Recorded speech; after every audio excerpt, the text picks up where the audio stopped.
Hola, bienvenidos al canal. Después de tiempo, ahora vamos a hablar de circuitos magnéticos excitados con corriente continua. Como ven en el gráfico, tenemos un bloque de hierro, fierro, y tenemos una bobina con N espiras. Se dice que se tiene N, es el número de espiras. Ahora, si es que inyectamos una corriente DC por este cable, al fluir a través del cable va a generar un campo magnético, y eso está relacionado a un flujo magnético. Hablemos del flujo, el flujo magnético. Este flujo magnético va a ser constante porque estamos hablando de una corriente continua. Muy bien, este circuito por donde va a fluir el campo magnético o el flujo magnético va a tener algunas características, como por ejemplo la resistencia que presenta el hierro al flujo magnético, lo cual conocemos como reluctancia magnética, que es el homólogo de la resistencia en los circuitos eléctricos. También tenemos el flujo representado por la letra Φ del alfabeto griego, y esto nos representa el flujo magnético. Con estos dos parámetros podemos analizar el circuito como si fuera un circuito eléctrico, de la siguiente forma. Tenemos una resistencia al flujo magnético, que vendría dado por la reluctancia magnética, R. Tenemos una fuente que genera este flujo magnético. ¿Quién genera el flujo magnético? Pues es una fuente continua que vamos a representar como fuerza magnetomotriz, y tiene una forma de calcularse. Cerramos el circuito y vamos a representar el flujo magnético con la letra Φ, como si fuera la corriente eléctrica en tus circuitos eléctricos. Ahora podemos aplicar la ley de Ohm a este circuito. ¿Se acuerdan? Voltaje es igual a resistencia por corriente o por flujo eléctrico. Pues esto es similar. La fuerza magnetomotriz es igual a la resistencia por el flujo magnético. Ahora, necesitamos saber cómo se calcula la fuerza magnetomotriz y cómo se calcula el flujo magnético o la reluctancia magnética. En realidad, la reluctancia magnética. Veamos, la fuerza magnetomotriz se calcula de la siguiente manera. Habíamos dicho que la corriente continua es la que genera el campo magnético, pues debe estar relacionada con la corriente. Esta corriente DC.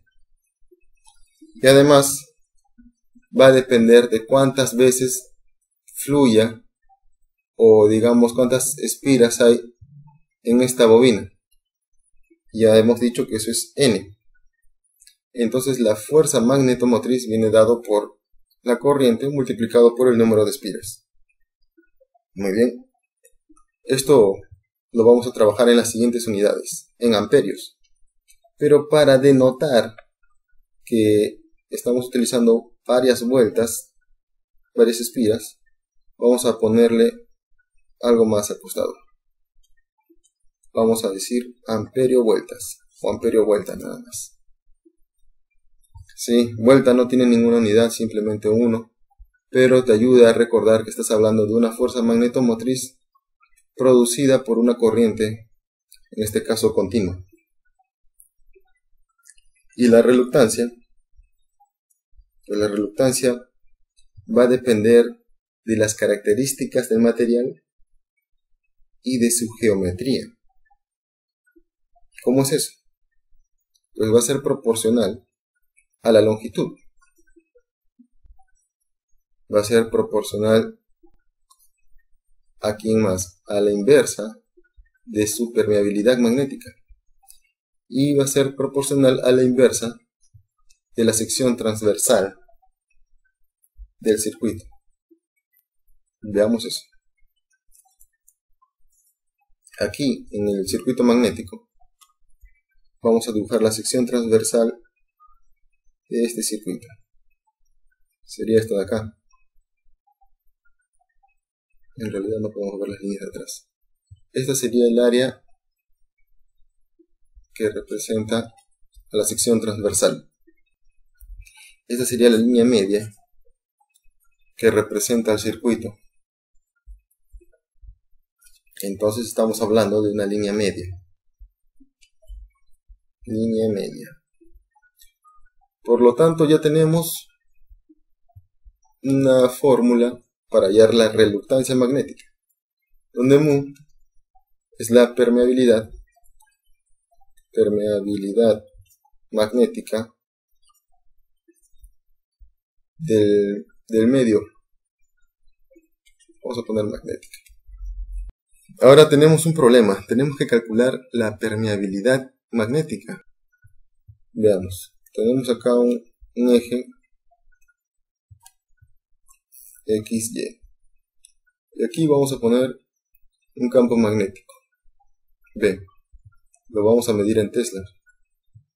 Y aquí tenemos un campo inductor, que lo vamos a medir en amperio sobre metro.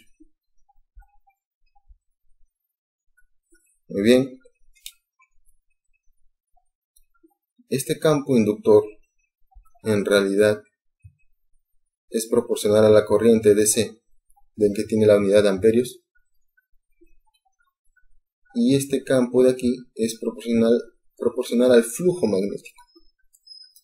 Recuerden que el campo magnético multiplicado por el área de la sección transversal por donde atraviesa el flujo magnético es igual al flujo.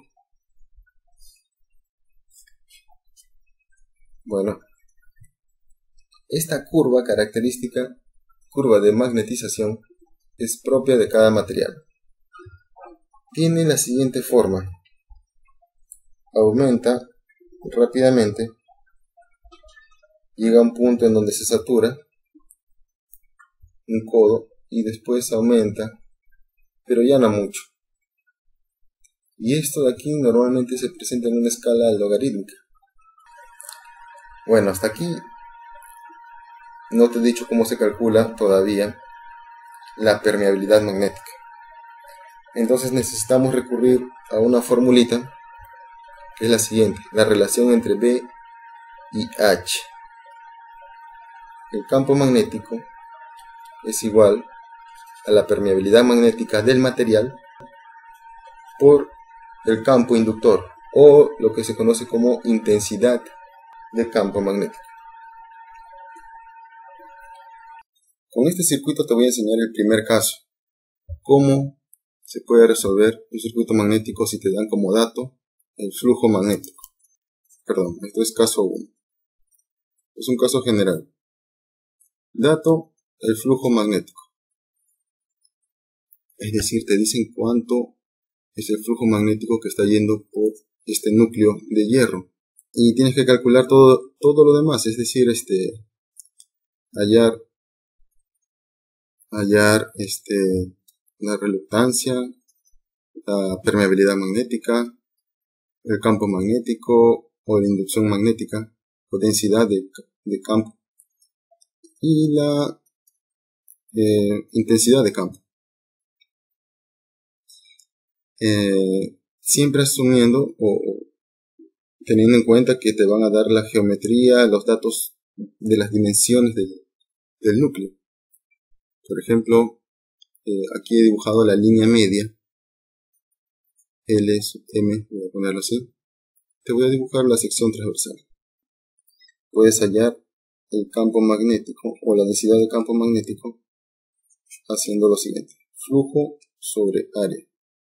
¿Recuerdas? Esto tiene unidades, el flujo magnético tiene unidades de Weber y el área en metros cuadrados, lo que equivale a un Tesla. Puedes hallarlo. El área, simplemente ves las dimensiones, calculas base por profundidad, A por B, y te da el área. El flujo es dato, entonces tienes el flujo magnético o la densidad de flujo magnético. Con esto tienes que ir ¿a dónde? A tu curva de magnetización. Tienes la curva de magnetización del material, que también debe ser dato, y tienes el campo B y el campo H. Luego ingresas con el dato que tienes el campo B que has calculado aquí. Vas a la curva, luego bajas y vas a encontrar el campo inductor H, que estará en amperio sobre metro o amperio vuelta sobre metro. Bueno, con la curva ya calculaste H y ahora puedes aplicar la ley de Ampere. Veamos cómo es la ley de Ampere. Ley de Ampere. Ampere. Y la ley de Ampere dice que H por L medio es igual a N por I. El número de espiras debería ser dato también, y podrías calcular la corriente. Olvidé poner acá eso, ¿verdad? N. Si ninguno de los dos es dato, bueno, no importa. Puedes calcular el conjunto, que sería la fuerza magnetomotriz. Entonces tienes H por L. L vendría representado por toda esta línea roja, estas líneas continuas, asumiendo en este caso particular que el área de la sección transversal es igual en todo el recorrido. Luego ya tienes H, tienes la fuerza magnetomotriz. ¿Y cómo calculas la permeabilidad? La permeabilidad sería igual a B sobre H. Eso está fácil. Es decir, ya hallaste estos puntos en la curva, solo tienes que dividir. Finalmente, la reluctancia, que vendría a ser la longitud media sobre la permeabilidad, que ya lo calculaste, por el área de la sección transversal, o sobre el área de la sección transversal. Esto debería resultarte en 1 sobre Henrios. Esas son las unidades. Bien, creo que con eso el caso 1 está resuelto. No hay más. Veamos qué pasa en un segundo caso. Llamémosle a este caso 2. En el caso 2, digamos que los datos son diferentes. Te dan como dato la fuerza magnetomotriz. Puede ser I por N o la corriente, y en el gráfico te pueden poner el número de espiras. Voy a poner que el dato es la fuerza magnetomotriz. ¿De acuerdo? Y te piden calcular, hallar todo lo demás, en realidad todo lo demás. La permeabilidad, la densidad de campo magnético, el campo inductor o la intensidad de campo magnético, o el campo H. ¿Qué más hay acá? La reluctancia. Y si por ahí te acuerdas de algo, también lo puedes calcular de la siguiente manera. Si tienes la fuerza magnetomotriz, pues puedes hacer lo siguiente. Fuerza magnetomotriz es igual, es igual aquí a flujo por reluctancia. También tienes que calcular el flujo, ¿verdad? Bueno, esto de acá te va a faltar o la reluctancia o el flujo, porque la fuerza magnetomotriz es dato. Esto se le llama la ley de Ohm para los circuitos magnéticos, pero también le puedes llamar, o se le conoce como la ley de Hopkinson.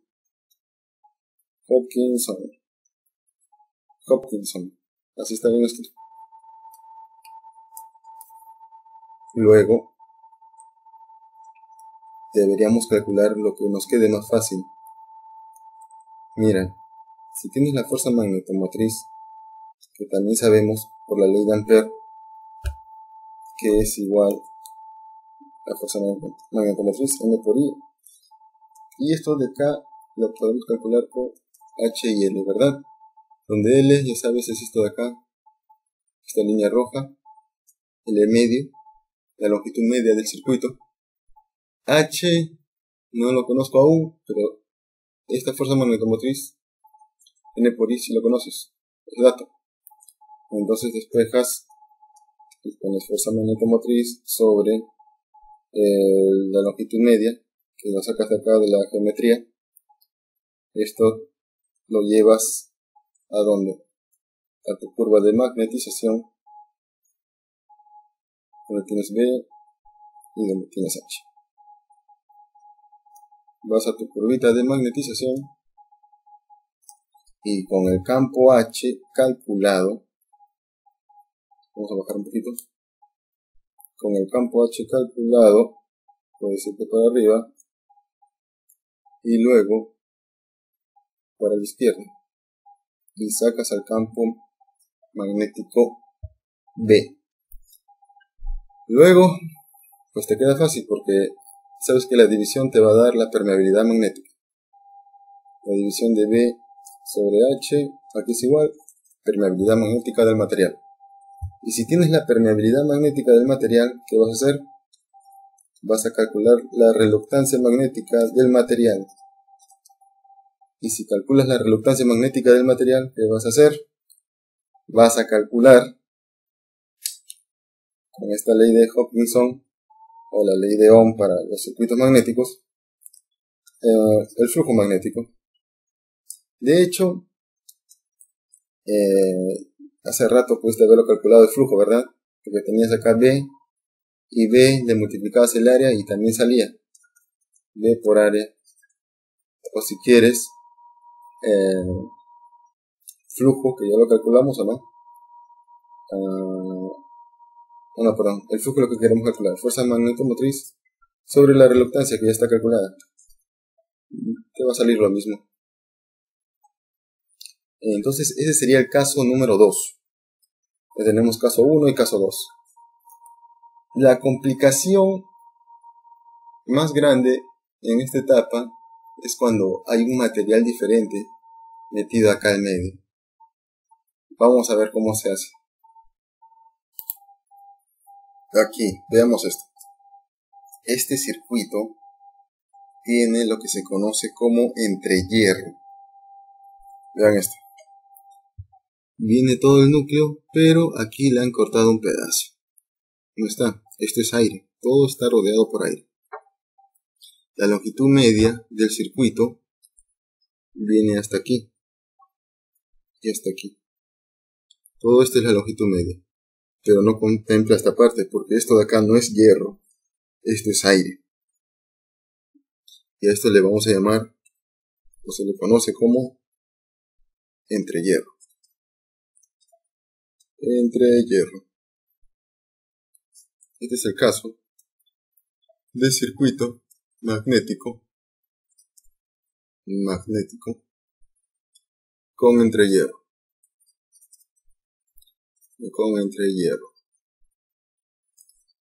Ahora sí se puso feo, muchachos. Vean que esto de aquí tiene una longitud media L sub m y la longitud, perdón, la profundidad, digamos que la vamos a dibujar así. Esto sería el área de la sección transversal. Le voy a poner A. Pero aquí sucede algo curioso. El campo magnético que se va a manifestar en esta zona se comporta de la siguiente manera. Vamos a ampliar esto un poco. El flujo magnético va a venir por el núcleo de hierro, por aquí, el núcleo de hierro es un buen conductor del campo magnético. Sin embargo, cuando lleguen aquí, las líneas de campo van a tratar de escapar. No va a ser tan homogéneo, porque el medio es diferente. El medio conductor ya no es hierro. El medio conductor es aire. Y este entre hierro va a presentar una sección transversal diferente. Es decir, va a tener una sección transversal mayor. Voy a dibujar con color amarillo. Si ven, esto es como si fuera un semicírculo. Y también como un sanguchito. Y ahora voy a hacer que esta línea de aquí represente la sección transversal. Como te darás cuenta, puede tener casi la misma profundidad, de repente un poco más, pero no es la misma sección transversal. Va a ser diferente, va a ser mayor. Si tienes un flujo que lo divides entre una área mayor, pues el campo magnético, la densidad de campo magnético aquí va a ser diferente. ¿Qué quiero decir? Veamos. En el núcleo de hierro tenemos lo siguiente. Voy a poner el color blanco. El campo magnético en el núcleo de hierro será B1 igual a que, disculpen, voy a poner un plumón más grueso. Ahí está. El núcleo magnético tiene un campo que va a ser igual al flujo magnético sobre el área que puedo llamar área 1 y el área de color amarillo le voy a llamar área 2 o área sub G, de gap en inglés. Gap, holgura. Por eso vas a encontrar en muchos libros que dice A sub G. No vayas a pensar que es un elemento químico. Ahora, esto de aquí es un flujo magnético o un campo magnético que va a resultar diferente al otro campo en el entrehierro. Voy a poner B sub G y va a ser el flujo magnético sobre el área sub G. El flujo es el mismo. Esto se le llama continuidad. El flujo magnético que viene por el núcleo va a pasar de un medio a otro, pero termina volviendo al núcleo otra vez. Y este es el flujo. Entonces se dice que hay continuidad por continuidad del flujo magnético. Estos dos son iguales. Son iguales por continuidad. Y ya tú sabes que sigue acá. Se me acabó el espacio. Por continuidad. ¿Ok? Ahora, ¿qué quiere decir si es que el área del entrehierro es mayor que el área del núcleo? Pues como puedes ver ahí, no hay que ser un genio. Simplemente si aumentas el área para un flujo constante, pues el campo magnético va a ser menor, la densidad de campo magnético va a ser menor que en el núcleo. En nuestro circuito magnético vamos a tener esto, una fuerza magnetomotriz que es N por I, una reluctancia que corresponde al núcleo de hierro, asumiendo que toda la sección transversal es constante en todo el recorrido, pero cambia en un pequeño tramo en el entrehierro, donde puedes representar esta altura como H o L sub G. Voy a poner L sub G, que es un término más común. Y aquí pondré la reluctancia del entrehierro. Puedes encontrar también que usan R sub A, R del aire, reluctancia del aire. El flujo magnético se mantiene, ya sabes, por continuidad en este circuito. Flujo magnético. Claro que si es que no existiera el entrehierro, si estuviera cubierto de hierro, el flujo magnético sería mayor, porque habría menos resistencia al flujo. Pero como hay un núcleo, perdón, hay un entrehierro, la cosa va a cambiar. Veamos. Ahora tenemos que nuestra ley de Ohm o de Hopkinson, bueno, ley de Hopkinson y ley de Ohm para circuitos magnéticos. Vamos a acostumbrarnos a llamarle ley de Hopkinson.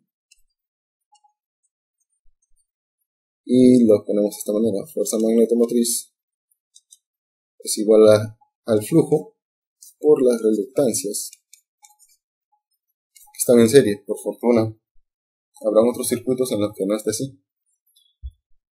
¿Y qué hacemos ahora? ¿Cómo se resuelve esto? Pues están los casos. El caso en el que te dan como dato el flujo, que es poco probable, y el dato en el que te dan la fuerza magnetomotriz y debes hallar el flujo. Pero no puedes hallar el flujo si no tienes las reluctancias. Y para hallar las reluctancias necesitas la permeabilidad. Y la permeabilidad la hallas de dividir B sobre H. Y entonces se complicó. Vamos a ver qué hacemos. ¿Cómo se resuelve esto? Primero, caso, el dato es el flujo. ¿Ok? ¿Qué debes hacer? Calcular todo lo demás. Vamos a ver, voy a poner con la flechita, no sé qué poner. Ahí está. Hallar, calcular, pues todo. Ya está. Veamos. ¿Cómo se hace esto? Si tengo la fuerza magnetomotriz, perdón, tengo el flujo de dato en este caso. Para este caso tengo el flujo, así es que voy a hacer lo siguiente. Si tengo el flujo puedo hallar R1, ¿verdad? Perdón, campo 1. Campo magnético 1, que es igual a ¿qué? Al flujo, que es dato, sobre el área 1, que lo sacas de la geometría. Normalmente te van a dar las dimensiones del núcleo, así es que tranquilo. Si te dan las dimensiones, puedes hallar el campo magnético B1. Y si es que te dan las dimensiones del entrehierro, te voy a decir cómo se calcula. El campo magnético, el entrehierro, se calcularía con el flujo, que es el mismo, y lo vas a dividir entre el área del entrehierro, el área que representa el entrehierro. Vamos a ver esto de aquí desde arriba. Y aquí está. Esta sería el área del entrehierro. ¿Cómo lo vamos a calcular?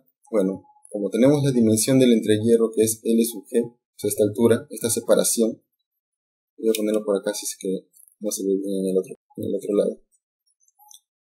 Así es que, si es que el ancho de esta rama es igual a digamos así, A, y la profundidad es igual a B, así, B. Entonces, área 1 sería A por B, ¿verdad? Área 1 sería A por B. ¿Está? Área 1 sería A por B. Y el área del entrehierro se calcula de la siguiente manera. Sería igual a A sumado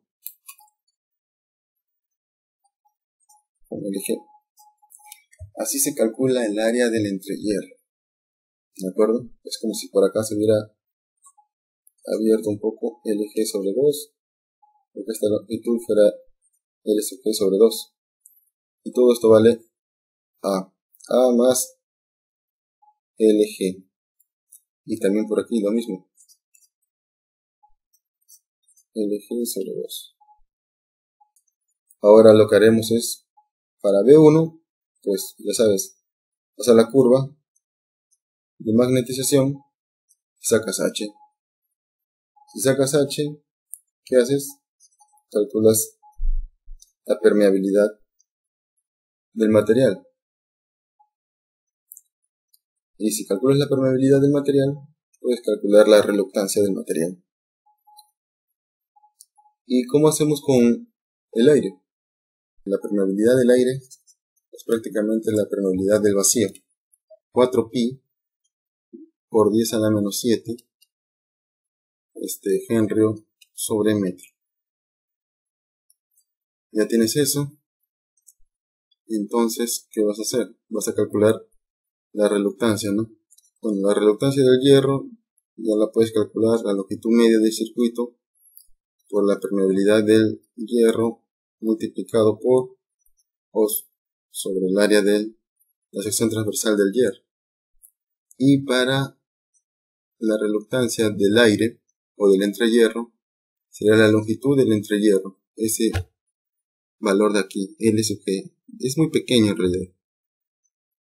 Y aquí vas a dividirlo entre la permeabilidad del vacío multiplicado acá abajo en el denominador por el área del entrehierro, que recordarás que lo calculamos aquí. Muy bien, entonces podemos calcular la fuerza magnetomotriz, o que es igual a N por I. El flujo es dato, y la reluctancia 1 ya se calculó, y la reluctancia del entrehierro ya se calculó. Entonces calculas la fuerza magnetomotriz. Si te dan el número de espiras, puedes calcular la corriente, no hay problema. Muy bien. ¿Qué pasaría en un caso diferente, donde te dan la fuerza magnetomotriz y ahora debes calcular el flujo? Veamos este caso. Caso 2. Donde el dato es la fuerza magnetomotriz. Fuerza magnetomotriz. Y ahora debes calcular todo lo demás. Calcular ¿qué más? El flujo, la reluctancia, ya sabes. Veamos. Tienes la ley de Ampere y también tienes la ley de Hopkinson. Tienes que usar una de esas donde se involucre a la fuerza magnetomotriz. ¿Cuál sería? Pues sería la ley de Hopkinson. Así está. El problema es que tienes este dato, pero no tienes el flujo ni las resistencias, o las reluctancias, perdón. Así es que lo que vas a hacer es iterar. Como normalmente, como la reluctancia del aire, a pesar de que es un tramo muy pequeño, debido a que su permeabilidad magnética es muy pequeña, termina siendo bastante grande respecto a la reluctancia del hierro. Esto te va a servir para hacer tu primera iteración. Vas a asumir que la reluctancia del hierro es prácticamente cero frente a la reluctancia del gap o del entrehierro. Así vas a hacer que tu flujo magnético, que le llamaremos la primera iteración, va a ser igual a la fuerza magnetomotriz, que es conocida, sobre la reluctancia magnética del aire. Muy bien. Entonces esta es tu primera iteración.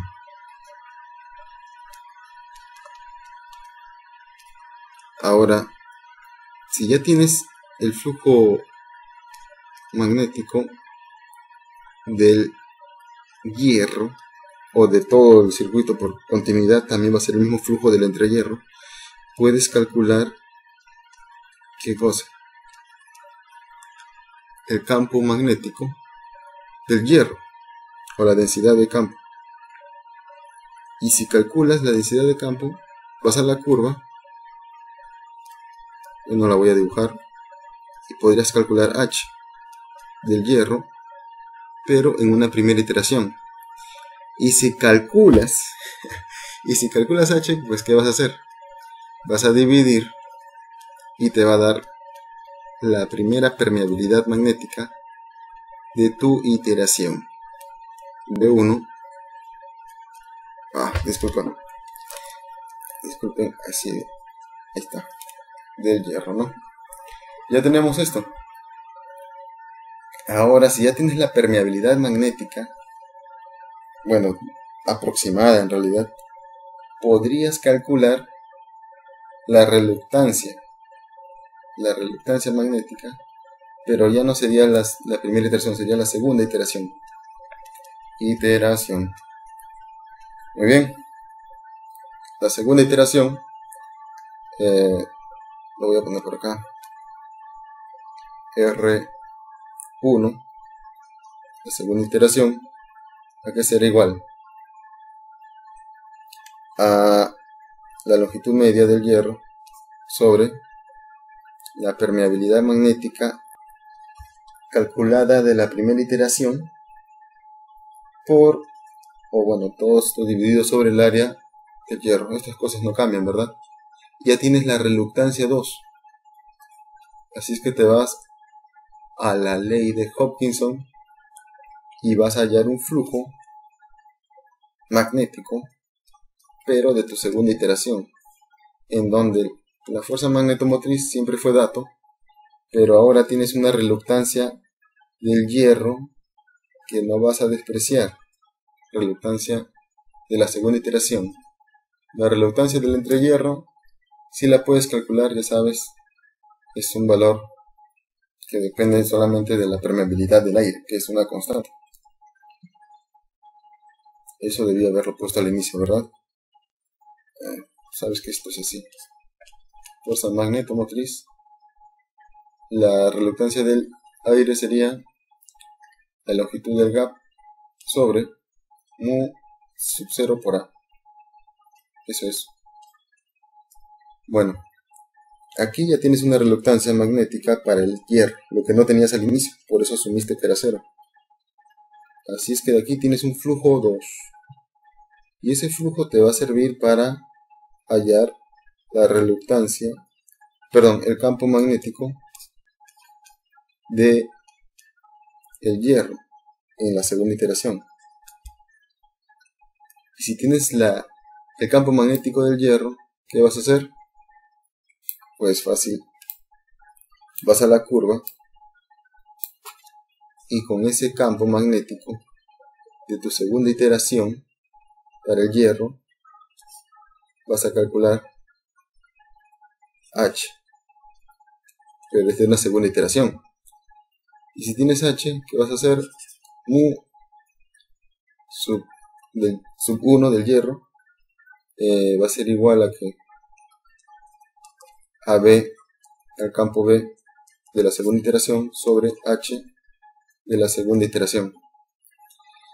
Y podrías irte hasta la tercera iteración, y cuarta y quinta, pero esto converge bastante rápido, así es que debes comprobarlo. Así que vamos a comprobar convergencia. Disculpen, convergencia. ¿Y cómo se comprueba la convergencia? De la siguiente manera. Digamos que tenemos la fuerza magnetomotriz, la ley de Ampere, sería igual a ¿quién? A la longitud media del hierro, voy a ponerle L1, multiplicado por la intensidad de campo magnético, más la longitud del entrehierro por la podrías poner también la intensidad de campo magnético en el entrehierro, pero acá no es conveniente hacer esto. Puedes poner directamente el flujo por la reluctancia del entrehierro. Muy bien. Para hacer la comparación necesitamos hallar segunda iteración. Digamos que esta es la iteración número 1. Esta sería la intensidad número 1. Y esta sería el flujo de la iteración 1. Te puede dar una fuerza magnetomotriz 1. Entonces el error 1, el error de la primera iteración, porcentaje de error, va a ser igual a ¿quién? A la fuerza magnetomotriz, que es dato, menos la fuerza magnetomotriz 1, que resulta de la iteración, sobre la fuerza magnetomotriz que es dato por 100%. Muy bien. ¿Y cómo sería para la segunda iteración? Bien, puedes hacer para 3, para 4. Pero ya converge. Entonces vas a decir que si el porcentaje de error es menor que 5%, se considera que hay convergencia. Y ya has terminado. Así es como se resuelve para este caso. Eso sería todo, muchachos. Dejen sus preguntas en los comentarios. Apenas estamos empezando. Estoy rompiendo la inercia. Hace tiempo que no hago videos. Y espero mejorar la calidad de los mismos en las siguientes entregas. Nos vemos. Gracias.